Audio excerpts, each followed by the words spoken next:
The phone vibrated between us, once, then again. She didn't reach for it. That was the first crack. We were sitting on opposite ends of the couch, the quiet kind of evening couples mistake for peace. The television spoke to no one. Her eyes stayed forward, too still, too careful, like an animal pretending not to hear the hunter breathe. I watched the screen light up. No name, just a number she hadn't saved. I didn't look at her right away. I let the moment stretch, let the air thicken. I wanted to see if she would flinch on her own. She didn't. That was worse. "Are you going to get that?" I asked. My voice sounded normal, practiced, calm enough to pass. She smiled without turning. "It's probably nothing." Probably. The word echoed in my head, hollow and metallic. The phone stopped vibrating. Silence rushed back in, louder than before. I finally looked at her. She met my eyes too quickly, held them too long. Something was wrong. Not dramatic, not loud, just wrong. I told myself it was stress, work, life, the usual excuses we use to keep believing what we want. I leaned back and nodded. Inside, something shifted, locked into place. I didn't know it yet, but that was the moment everything began ending. The signs had been there long before that night. I'd just trained myself not to see them. Late replies explained away with meetings. A new password on her phone justified as privacy. Her laughter drifting in from another room, stopping the second I walked in. Small things, harmless things. That's how betrayal survives. It dresses itself as ordinary. I told myself I trusted her. What I really trusted was the version of her I'd already memorized. I kept loving that memory while the real woman quietly stepped away. The realization didn't crash into me. It seeped in, like water through a ceiling you keep repainting. I started noticing how she touched me less, but watched me more. How she asked questions she didn't need answers to. How her guilt leaked out sideways. Extra affection on random days, irritation over nothing. I didn't confront her, not because I was afraid, because I wanted the truth unfiltered, not shaped by her tears or rehearsed apologies. Denial is loud. Suspicion is quiet. I lived in the quiet. At night, lying beside her, I listened to her breathing and wondered who else had counted those breaths.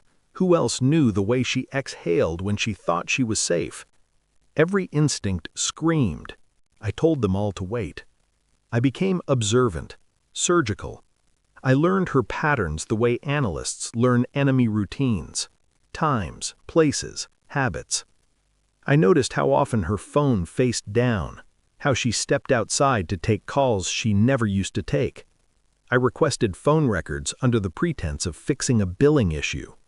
I watched her location history while pretending not to care where she went. I memorized license plates parked too often near places she claimed were empty. She thought I was calm. That was my greatest weapon. Inside, my mind ran simulations, every possibility mapped, every lie traced to its origin. I didn't rush. Rushing is for people who need relief. I needed certainty. One evening, she said she was visiting a friend. I followed at a distance, not close enough to be seen, close enough to confirm. She didn't go to a friend, she went to him. I didn't see them touch, I didn't need to. The way she walked toward him told me everything. Familiar, unafraid, owned. I drove home before they came out. I sat in the dark and waited for the last piece. The test arrived 2 weeks later. A simple envelope, thin, light, heavy enough to end a life. I opened it alone. No shaking hands, no dramatic pause. Just facts, dates, numbers, confirmation. The betrayal wasn't recent. It wasn't accidental. It wasn't confused. It was chosen. I folded the paper carefully and put it back in the envelope. I made dinner that night. Asked about her day. Kissed her forehead. She relaxed. People always do when they think they're safe. Later, I placed the envelope on the table between us. "What's that?" she asked. I shrugged. "Proof." She didn't open it at first. Her fingers hovered, trembling. When she finally read, the color drained from her face in layers. "No," she whispered. "I can explain." "I know," I said softly. "That's the problem." She cried, broke, collapsed inward. I watched like a stranger observing a case study. I felt nothing I could name. I didn't raise my voice, I didn't insult her, I simply told her what I had already done. The accounts separated, the lawyer consulted. The narrative controlled before she ever realized she was exposed. Everyone who mattered already knew the truth, quietly, efficiently, from me. Her version would sound defensive now, emotional, unreliable. She begged, apologized, reached for me. I stepped back. "I saw you," I said, "before you saw me." That broke her. Not the evidence, the timing. Knowing I had walked around with the truth while she smiled at me like I was blind. I picked up my coat. "I thought everything was fine," I said. Ignoring the signs cost me dearly.